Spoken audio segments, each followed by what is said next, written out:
If your firm feels one good decision away from a breakthrough, then this is for you. We're hosting our first mastermind of 2026 in Phoenix on February 26th and 27th. And it's 2 days designed to actually move your firm forward and grow who you are as a leader. Day 1 is a full day of hot seats where you break into groups and work through the real problems in your business. Day 2 is our wellness workshop featuring sessions that help you boost your energy, lower stress, and think more clearly. We have Jocelyn and Aaron Freeman, host of a top 10 marriage podcast and masters in psychology, teaching relationship skills that you'll use at work and at home. A lunch and learn on habit formation with Tyson, and more. View the full event details and grab your seat at maxlawevents.com.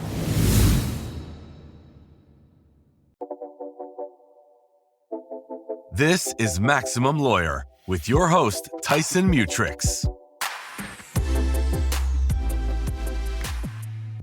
Welcome back to the Maximum Lawyer Podcast. Today we're sharing a session from MaxLawCon 2025. Today's talk comes from Tiffany Webber, law firm owner and leader who was forced into a crisis most people never see coming, the sudden loss of her law partner. In this session, Tiffany shares what happened in the hours and days after that phone call and the practical skills, mindset shifts, and preparation that helped her keep the firm steady while everything was falling apart. This is Tiffany Webber's MaxLawCon session, Built for the Storm, How to Lead a Law Firm Through Uncertainty. I was wearing a white button-up and jeans, standing in my closet, wondering if I should change when the phone rang. It was my law partner's wife. 90 minutes earlier, they had invited us out to dinner, and they were running late, per usual, very much like them. But her next 10 words changed everything. She said, "I have found Ben unresponsive, and he has passed away." You see, in the last 90 minutes, I thought all that had happened was I put gas in my car, bought some groceries, I changed out of leggings, but just a couple miles away, those 90 minutes were filled with CPR, AEDs, and paramedics. I spent the next 36 hours awake, desperately making plans and desperately questioning whether I had what it took to carry on. And what I didn't know about myself then, but I do now, is that I was built for the storm. And you probably are too, even if you don't realize it. So let's talk about it. This is Ben, by the way. He was the life of every party. And if you want to know anything about what Ben was like, I was going to mention this even before he got called on stage with Dr. Selk. But he's just like Brooks Derrick. So you can imagine practicing law was pretty fun with him. An LSU guy through and through. He was my mentor. I always told him that July 1989 was a really good month for him because he got licensed to practice law and his future law partner was born. And he really didn't like that. He didn't like being reminded that, he had 30 years on me. Now, this next person is not Ben. This is Forrest Griffin. And he's better known as an MMA fighter, but once, for some reason, he wrote this survival guide to the apocalypse. And I just love the title of it. That's what I wanted to name the presentation, but I wasn't sure if it would go well with a group of, usually pretty conservative people. But consider this your survival guide for a crisis. So there are 3 main areas I want to focus on. First one is skills. The next one is mindset and then preparation. And of course, we're going to talk about the mistakes that I made that I hope you can learn from because we will all at some point face a crisis. And I know there's no true way to be ready. Things are going to happen, but there are skills that you can develop. There are mindsets that you can have that will help carry you through when you have hard times. So the first one, cool under pressure. I'm talking to a group of attorneys, and this is really something we get to practice every single day. And once my husband, who is also here, said, "You know what, Tiff, you really remind me of someone.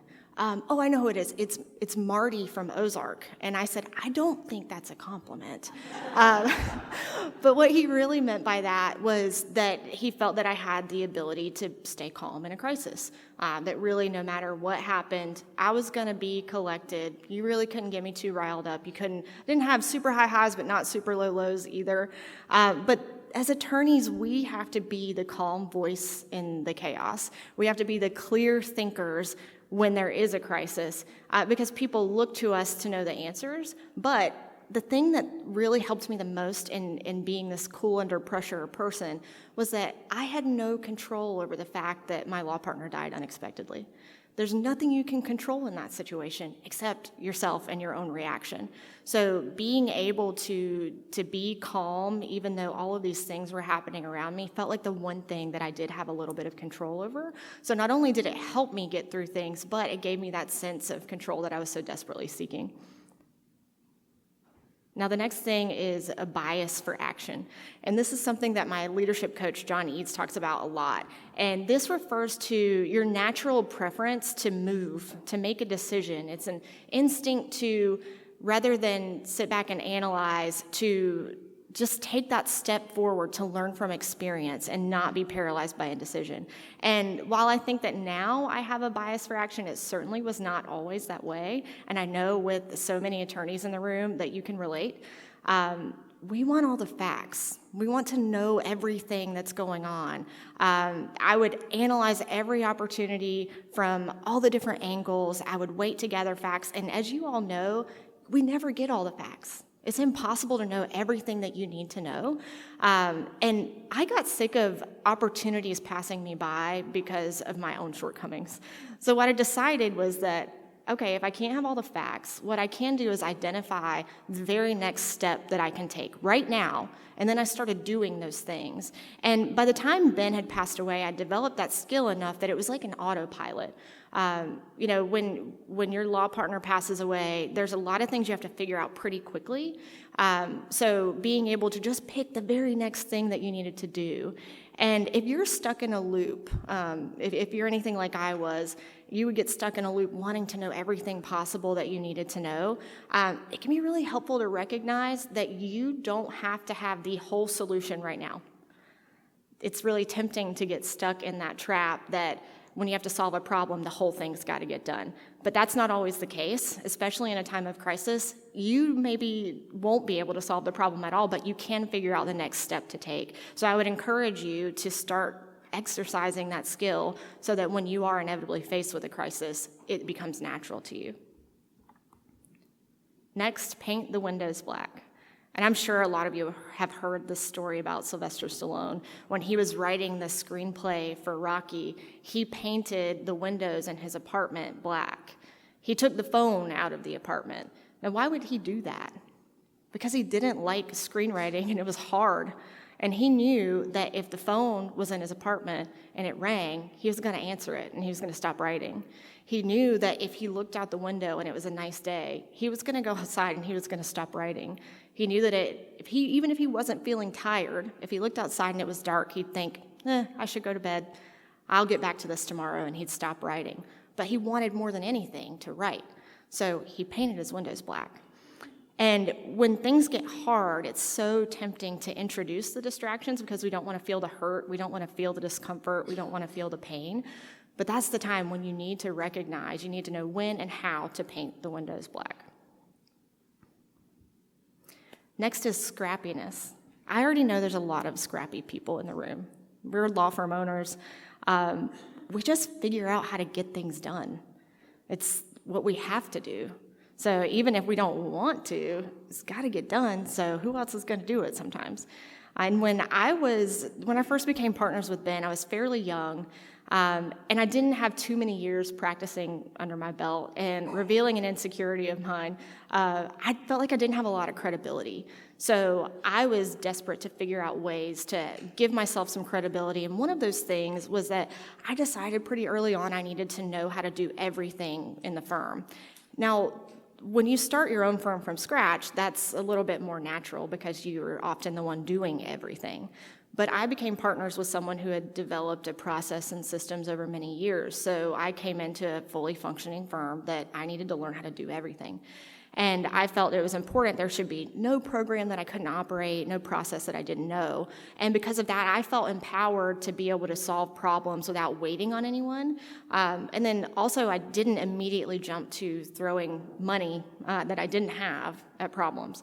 And speaking of money that we didn't have money for billboards, we didn't have money for ads, we didn't have all these big sponsorships, but we did have a camera and the internet. So we started making videos, and a lot of them, like 600 of them. And we started doing them differently from everyone else. And that's mostly because in 2018, none of the law firms around us cared about video. In fact, they kind of looked down on us for doing video and thought it was like kind of elementary and not worthy of the profession, all those things. But we didn't care. We didn't care then, and we do not care now. We had a marketing problem, and we needed to fix it, and we had a camera and the internet. So we made our own in-house recording studio so that we could record whenever we wanted. And the reason was because we felt like if we got a problem, we got to get our hands dirty and solve it.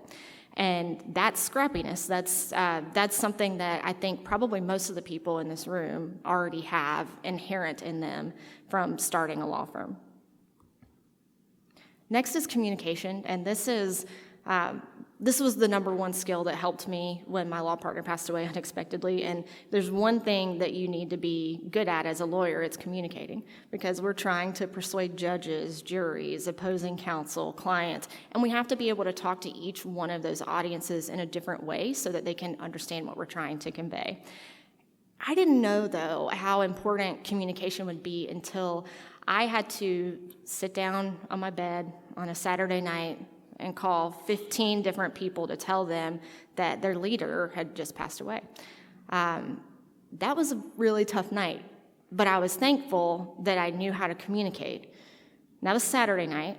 On Monday morning, we got the team together before we started our day, and I knew that it was going to be really, really important for them to hear a plan. It didn't mean I had everything figured out, but I did have a plan. And what I have decided is that an uncommunicated plan in a crisis might as well not exist. So it didn't matter if I had spent 36 hours awake making a plan. If they didn't know about it and know what it was, they didn't think I had one, and they felt a ton of uncertainty. And I also knew that if I explained the plan poorly, then they would maybe feel worse after than they did going in. They needed to know, did they have a business that they were going to keep getting employed and getting paychecks from?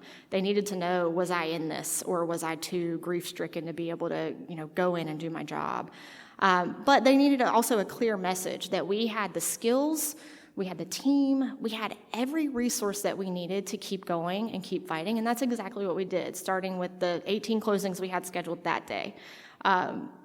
Speaking of going back to scrappiness a little bit, when you're used to having two attorneys in each conference room doing closings all day long, and then you suddenly go to having one, you quickly figure out how to make adjustments so that your clients aren't impacted. But we figured it out. It wasn't fun, but we got to it. Now next, I'll talk a little bit about mindset. Now, I'm no mindset expert. I'm certainly no Dr. Jason Selk, but these are the few things that helped me when I really needed it. And the first is a killer mentality. I think about this photo a lot when I think of killer mentality. I also think of Jalen Hurts' lock screen after he lost the Super Bowl, where he's just leaving the stadium while the confetti is falling around him. And that seems kind of somber, but to me, I think of it's an element of being relentless, of never being satisfied. And I don't mean that you don't think you're good enough. You can absolutely have self-worth while still thinking that you have more to learn, more to do, more to give.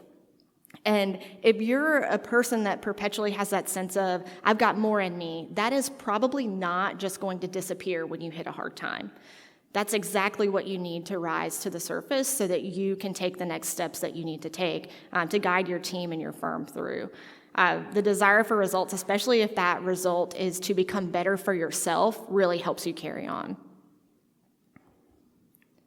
Next, and this is my least favorite one, this was the hardest one for me, is to face the discomfort. And unfortunately, the only way through it is through it. That's it. When things are uncomfortable, when the situation hurts, there's not a magic wand. There is nobody coming to save you. To get through it, you have to go through it. And you could spend all of your mental energy trying to figure out ways to avoid the hurt, to avoid the pain, whatever situation it is that you do not want to confront. But I decided that I only had so much mental energy, and I would rather spend it on solutions and figuring out what to do next rather than trying to just pretend none of this was happening. And I would encourage you that if you're ever confronted with a crisis, to do the same thing, of focus on the solutions rather than avoiding the pain. The pain's going to be there anyway, and the only way you get through it is through it. Next, be the thermostat, not the thermometer. I'm a person that doesn't like to take the temperature. I would rather set it. I think that was especially important when my law partner died, because they were looking to me as the leader that was left to know what's the tone, how should they act, what are we going to do here? And that's not to say I didn't grieve or didn't break down or have my fair share of sob sessions in the bathroom between closings, but instead of dwelling in all of that grief, I felt like I needed to set the tone. And it ended up being really important for the team that we did that, because they saw that, okay, we can be extremely sad, but we also can keep moving forward and serving these clients that we care about so much. And I think this is a skill that applies in a lot of different areas of life. If you are surrounded by people who like to tear others down, if you are surrounded by people who are constantly thinking of the negative and never talking about anything good that's happening in their life, if you have a staff or a team that they're very change resistant, and anytime you try to bring up a solution to a problem, you're like, yeah, maybe I won't mention it because they're going to hate it, then you're being the thermometer. Stop that. Be the thermostat. Set the tone. And not everyone's going to follow suit, but then you won't be a follower. So think about being the thermostat instead. Next, examine your insecurities. Another moment of vulnerability. One thing that I've always struggled with a little bit is having a chip on my shoulder and feeling underestimated. And I loved this tweet. Being underestimated is one of the most monstrous competitive advantages you can have. When I was younger, I used to let this insecurity keep me from trying, because I thought that if I failed, because all these people underestimated me and they didn't think I could do it, then surely I couldn't. So I wouldn't even try because I didn't want to be seen failing. But now, being underestimated, I kind of love it. If people stop doing that, maybe we'll be a little bit pissed off, because I'm like, well, I like that. It's a fire for me. I like being underestimated because it means nobody can see me coming. And I only tell you this so that you can examine your own insecurities and see if there are any that maybe have been holding you back that you can turn into a positive thing, and realize that you don't have to be afraid of that thing. Next, I'm going to talk about some things that you can do to prepare for a crisis. And again, you can never be truly 100% ready for any situation that you didn't see coming, but these things will help, I promise. And the first one is financial readiness. I'm so grateful that we had, at the time my law partner passed, a financially healthy business. We had profit, we had good cash flow, we had access to capital if we needed it. And what that bought me was time, space. I wasn't making decisions because I was worried about paying the staff. I wasn't making decisions because I was worried, what could I afford? Having the financials in order let me think about things basically in their own buckets. Nothing was being driven by the finances because that was in order. So I would encourage you that if your financial house is not in order, this is a really good time to start working on that. Next is having an inner circle. And I'm not saying be a social butterfly. I don't consider myself to be one, but it is very important that you have people that you can trust.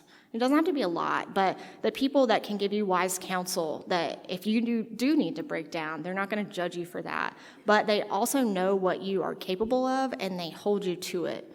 They believe in you, and maybe you don't have that self-belief. And the next being operationally sound. So make your business work even without you. And I think that's part of why a lot of us are here, is we're continually striving to have a business that will leave a legacy beyond us, and to be able to be here away from our team while they continue working. We're all taking steps to that, but having your business to a point where you can not be there and it will continue to run will help a lot in a crisis. Next, having a real leadership team. This is not something that we had when Ben passed away, but I'm including it on this list not because I did it, but because I wish I did. And This would have helped us so tremendously, because at that time, once Ben passed away, it was just me. I was the leadership team, and that was not fun.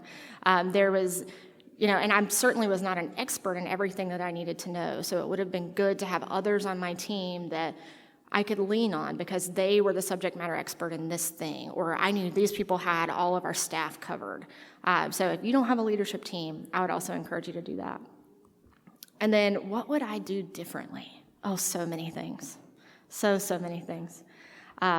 First, for the love, update your operating agreement.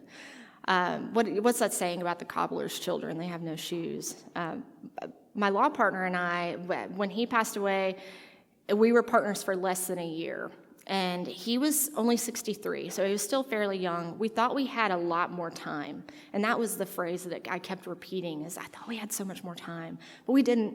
And if we had had the things done that we needed to right up front, it would have saved a lot of heartache when we were trying to figure out buying out the estate's interest and all of these other things. So this one was a big shame on me for not having done that ahead of time.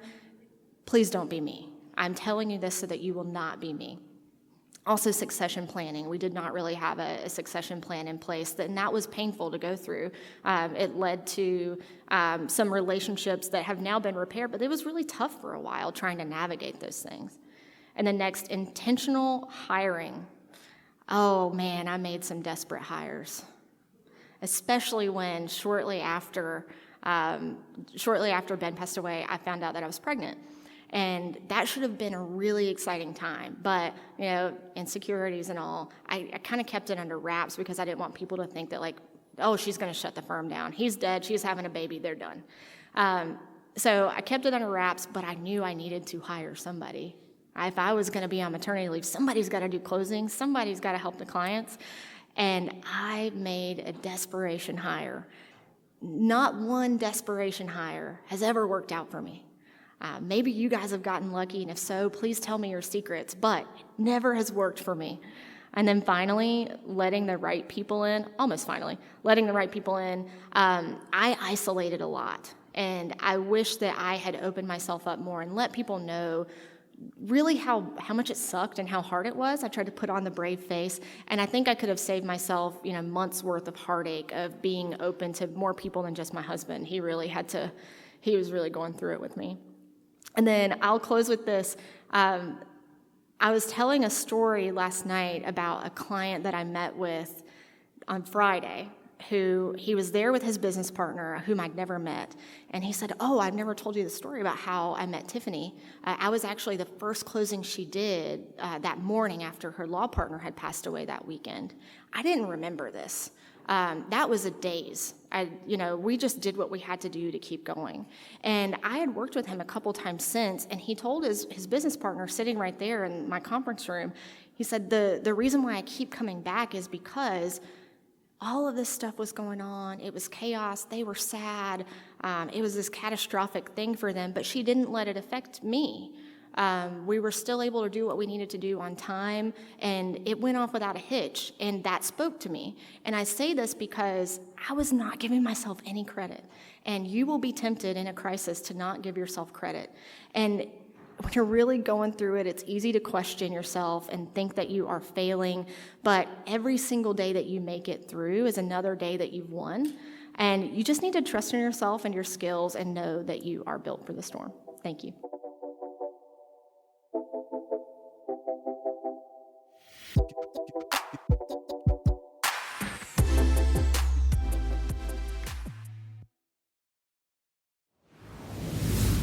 Before you go, quick shout out to Becca's List. If you've ever hired a vendor for your law firm and immediately thought, yeah, that wasn't it, this exists for you.